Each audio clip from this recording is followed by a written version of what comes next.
Assalamualaikum warahmatullahi wabarakatuh. Alhamdulillahi wahidil qahhar, al-azimul jabbar, al-alimu fid dhamairi wa khafiyal asrar.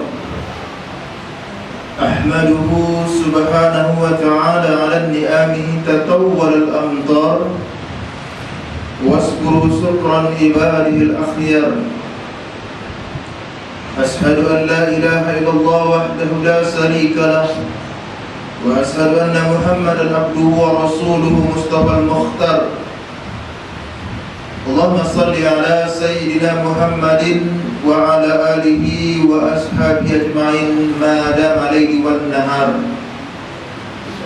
أما بعد فيا عباد الله اتقوا الله وانتهوا عما حرم الله عليكم من الخطايا والأوزار وافعلوا الخيرات قبل الضيق والإعسار. وقال الله تعالى في القرآن الكريم: أعوذ بالله من الشيطان الرجيم، بسم الله الرحمن الرحيم. يا أيها الناس اتقوا ربكم الذي خلقكم من نفس واحدة وخلق منها زوجها وبث منهما رجالا كثيرا ونساء واتقوا الله الذي تساءلون به والأرحام إن الله كان عليكم رقيبا. صدق الله العظيم، صدق رسول النبي الكريم، ونحن على ذلك من الشاهدين والشاكرين والحمد لله رب العالمين. Ma'asyiral muslimin, jamaah salat Jumat yang dimuliakan Allah Subhanahu wa taala. Pada hari yang mulia ini, marilah sama-sama kita tingkatkan kualitas iman dan takwa kita kepada Allah Subhanahu wa taala, yaitu dengan takwa yang sebenar-benarnya, dengan cara melaksanakan segala yang diperintahkan oleh Allah Subhanahu wa taala dan meninggalkan setiap apa yang dilarang oleh Allah Subhanahu wa taala. Maka sejatinya sebagai seorang yang beriman dan bertakwa kepada Allah Subhanahu wa taala, maka kita dapat membedakan mana perintah Allah dan mana larangan Allah Subhanahu wa taala. Sebagai seorang mukmin yang bijaksana, Allah Subhanahu wa taala memerintahkan kepada kita berupa dua perintah. Satu perintah yang tegas, satu lagi perintah yang samar-samar. Perintah yang tegas itu adalah kewajiban yang Allah wajibkan kepada kita. Kalau Allah sudah mewajibkan, maka tidak ada lagi tawar-menawar untuk meninggalkannya, kecuali kita mendapatkan uzur atau keringanan untuk meninggalkan hal tersebut. Ini perintah Allah yang tegas. Sedangkan perintah yang samar-samar itu adalah apa yang disunnahkan oleh Rasulullah SAW, maka apabila dilaksanakan berpahala, sedangkan ditinggalkan tidak berdosa atau tidak mengapa. Namun jika ditinggalkan merupakan perbuatan yang mubazir. Sebab apa? Allah Subhanahu wa taala memerintahkan itu agar tidak ditinggalkan tetapi untuk dilaksanakan. Maka sebagai sarana untuk meningkatkan ketakwaan dan iman kita kepada Allah Subhanahu wa taala, marilah kita berusaha semaksimal mungkin untuk melaksanakan perintah Allah tersebut, baik perintah yang tegas maupun perintah yang samar-samar. Yang kedua, ada larangan dari Allah Subhanahu wa taala. Larangan itu juga dibagi kepada dua hal. Yang pertama, larangan yang tegas, yaitu segala hal yang diharamkan oleh Allah Subhanahu wa taala. Maka sebagai seorang mukmin yang bijaksana, seorang mukmin yang bertakwa kepada Allah Subhanahu wa taala, kalau tahu itu merupakan larangan dari Allah Subhanahu wa taala, apalagi larangan yang tegas, maka berusaha untuk meninggalkannya semaksimal mungkin. Yang kedua, larangan yang samar-samar, yaitu apa yang dimakruhkan oleh Allah Subhanahu wa taala. Walaupun hal ini boleh dilakukan, tetapi apabila kita lakukan, Allah benci terhadap orang-orang yang melakukan hal tersebut. Maka rugilah orang-orang yang senantiasa melaksanakan, mengerjakan apa yang dibenci oleh Allah Subhanahu wa taala. Sedangkan ada perintah Allah Subhanahu wa taala apabila dilaksanakan, maka dia memperoleh ganjaran kebaikan. memperoleh pahala dari Allah Subhanahu wa taala dan memperoleh surga dari Allah Subhanahu wa taala. Ma'asyiral muslimin, jemaah salat Jumat yang dimuliakan Allah Subhanahu wa taala. Marilah secara bijaksana kita bedakan mana perintah Allah dan mana larangan Allah Subhanahu wa taala. Mana perintah yang tegas dan mana perintah yang samar-samar. Mana larangan yang tegas dan mana larangan yang samar-samar. Tujuannya adalah agar kita menjadi orang-orang yang beruntung, baik ketika hidup di dunia ini maupun setelah kembali ke alam akhirat nanti. Ma'asyiral muslimin, jamaah salat Jumat yang dimuliakan Allah Subhanahu wa taala. Kurang lebih 20 hari yang lalu kita menghadapi sebuah fenomena alam yang terjadi di belahan bumi kita, terutama di negara Indonesia. Kita melihat ada suatu peristiwa yang luar biasa, yaitu gerhana matahari cincin. Barangkali semua kita menyaksikan, dan sebagian kita ada yang melaksanakan sholat sunnah khusyuk, sholat sunnah gerhana matahari sebagaimana yang dicontohkan oleh Rasulullah SAW. Ma'asyiral muslimin, jamaah salat Jumat yang dimuliakan Allah Subhanahu wa taala. Gerhana matahari yang terjadi beberapa tahun sekali, dan barangkali kita hanya beberapa kali saja menyaksikan selama hidup kita, itu merupakan tanda-tanda kebesaran Allah Subhanahu wa taala bagi orang-orang yang beriman kepada Allah dan bertakwa kepada Allah Subhanahu wa taala. Itu merupakan sebagian kecil daripada tanda-tanda kebesaran Allah Subhanahu wa taala. Banyak sekali kebesaran Allah Subhanahu wa taala yang ditunjukkan dengan penciptaan alam semesta ini. Di dalam Al-Quran banyak sekali Allah bercerita tentang kebesaran-kebesarannya. Salah satunya dalam surah Yasin, Allah Subhanahu wa taala berfirman, "Was-samsu tajri li mustaqarrin laha dzalika taqdirul azizul alim. Wal qamara qaddarnahu manazila hatta ada kalurul qadim. La samsu yanbaghi laha an tudrikal qamar wa la yusabbiqun nahar wa kullu fi falakin yasbahun." Yang artinya, dan matahari berjalan di tempat peredarannya. Demikianlah ketetapan Allah yang Maha Perkasa, Maha Mengetahui. Dan telah kami tetapkan tempat peredaran bagi bulan, sehingga setelah ia sampai ke tempat peredaran yang terakhir, kembalilah ia seperti bentuk tanda-tanda yang tua atau tanda yang berdahulu.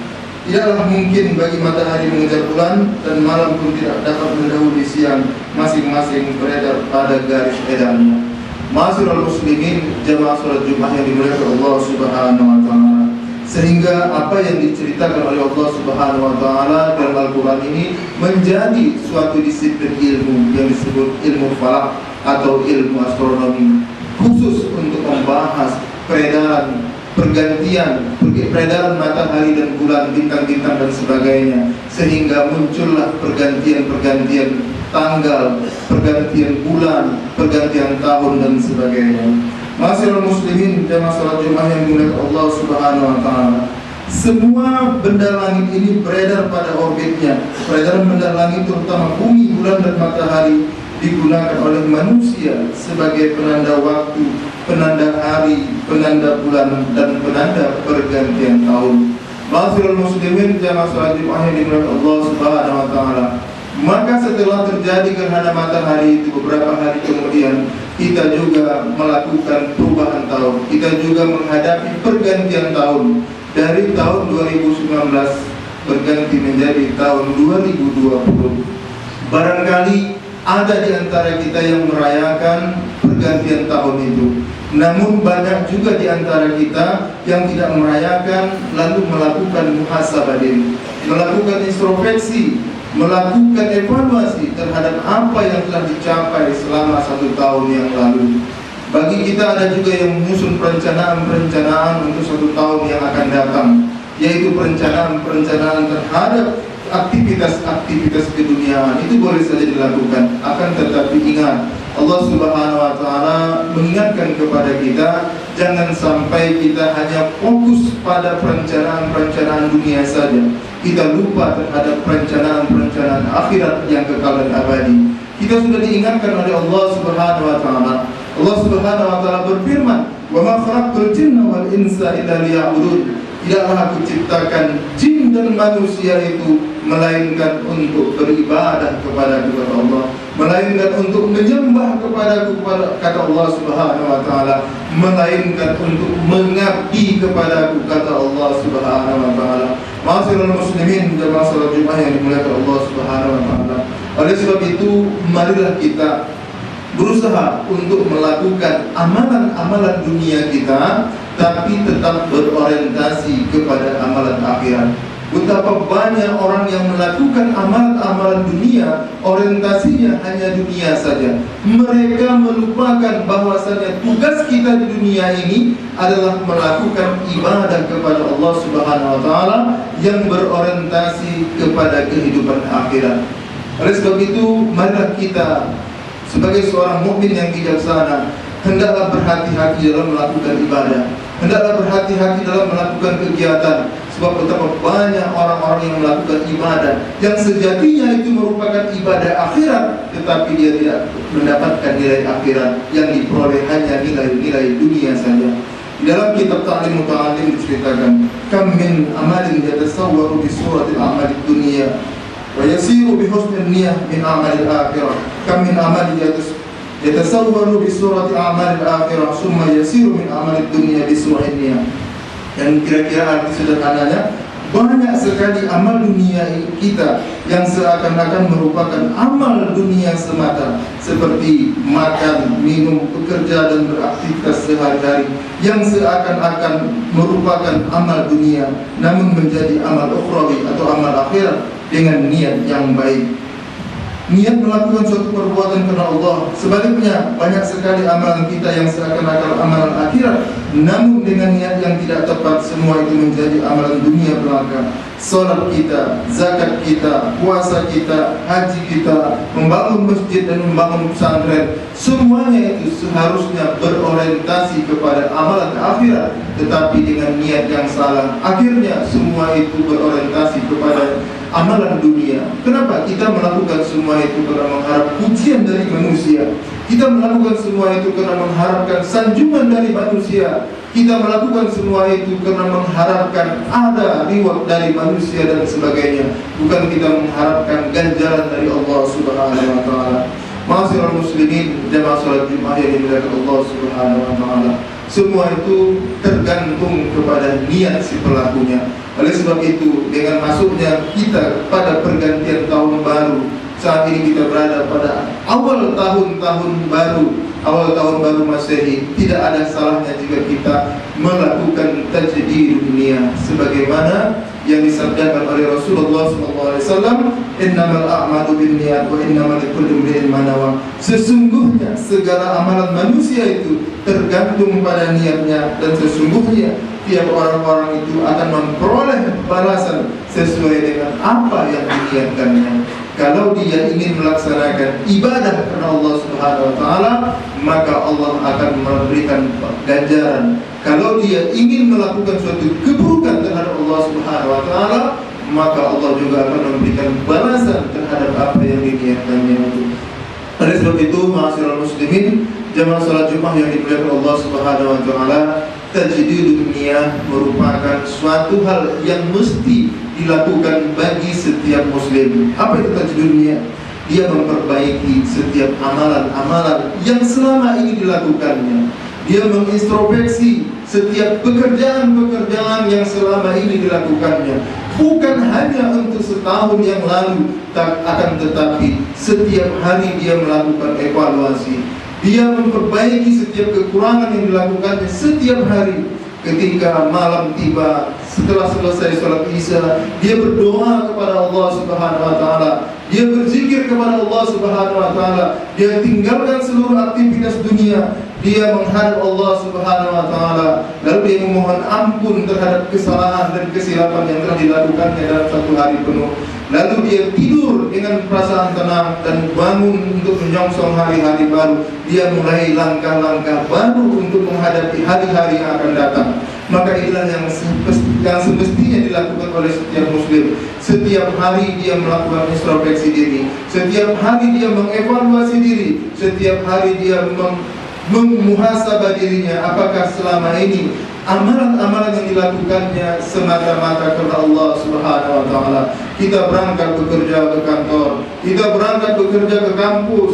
Bagi yang dosen, dia berangkat mengajar dan sebagainya. Bagi pegawai juga, dia berangkat ke kampus dan sebagainya. Apakah niatnya sudah semata-mata untuk mencari ridho dari Allah Subhanahu wa taala? Apakah niatnya semata-mata untuk mendapatkan rezeki yang halal dari Allah Subhanahu wa taala? Apakah niatnya sudah semata-mata untuk menafkahi anak dan istrinya? Begitu juga mahasiswa, pelajar dan sebagainya. Apakah selama ini benar niatnya adalah untuk menuntut ilmu, memperoleh keberkatan, memperoleh kemanfaatan dari ilmu yang diperolehnya? Maka jika semua ini kita lakukan, maka kita akan mendapatkan balasan pahala dari Allah Subhanahu wa taala. Maka ibadah ini, kegiatan ini, aktivitas ini memang merupakan aktivitas dunia, tetapi bisa bernilai aktivitas akhirat. Kenapa? Semuanya kita niatkan karena Allah Subhanahu wa taala. Kita niatkan mencari harta yang halal, kita niatkan mencari harta untuk menafkahi anak istri. Bagi mahasiswa yang diniatkan untuk memperoleh ilmu dunia dan akhirat, tidak ada dikotomi antara ilmu agama dengan ilmu umum. Semua ilmu yang ada di muka bumi ini datangnya dari Allah Subhanahu wa taala. Allah Subhanahu wa taala berfirman, "Walillahi alladhi yakhruju min butunikum ummahatukum la ya'lamuna syai'an." Allah lah yang mengeluarkan kita dari perut ibu kita dalam tidak mengetahui satu apapun. Maka Allah lah yang memberikan pengetahuan, Allah lah yang memberikan pendengaran, Allah yang memberikan penglihatan, Allah yang memberikan perasaan dan sebagainya, sehingga kita bisa membedakan mana satu, mana dua, mana tiga, mana A, mana B, mana C, mana fisika, mana kimia, mana ekonomi, mana filsafat, dan mana ilmu-ilmu yang lain sebagainya. Semua itu datang dari Allah Subhanahu wa taala. Oleh sebab itu bagi para mahasiswa untuk tidak membeda-bedakan, oh itu kan pelajaran agama, itu kan pelajaran umum. Berbeda, kami orang-orang umum tidak mesti belajar agama. Perlu kita ketahui semua ilmu itu datangnya dari Allah Subhanahu wa taala. Ilmu pengetahuan itu sekali lagi datangnya dari Allah Subhanahu wa taala. Ma'asyiral muslimin, jamaah salat Jumat yang dimuliakan Allah Subhanahu wa taala, sekali lagi marilah kita lakukan tajdidun niyah. Kita perbarui niat kita, bukan hanya setahun sekali, akan tetapi setiap hari menjelang tidur kita melakukan muhasabah. Kita lakukan perencanaan-perencanaan pada hari-hari yang akan datang. Mudah-mudahan dengan apa yang kita lakukan itu kita mendapatkan ridho dari Allah Subhanahu wa taala. Ketika Allah ridho dengan kita, Allah sayang dengan kita, maka Allah akan memenuhi segala kebutuhan kita, Allah akan menutupi segala kekurangan kita, dan Allah akan memberikan ganjaran yang terbaik bagi kita, yaitu surga yang telah dijanjikan. Mudah-mudahan khutbah kita hari ini memberikan manfaat bagi kita semua. Barakallahu lakum fil Qur'an wa nafa'ani wa iyyakum bima fihi min al-ayati wa dzikril hakim. Wa taqabbalallahu minni wa minkum tilawatahu innahu sami'un alim. أقول قولي هذا وأستغفر الله العظيم لي ولكم ولسائر المسلمين والمسلمات والمؤمنين والمؤمنات فاستغفروه إنه هو الغفور الرحيم.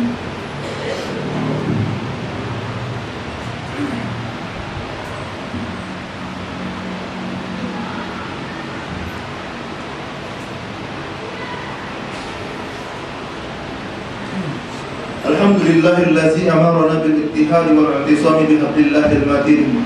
أشهد أن لا إله إلا الله وحده لا شريك له وأشهد أن محمدا عبده ورسوله الذي لا نبي بعده.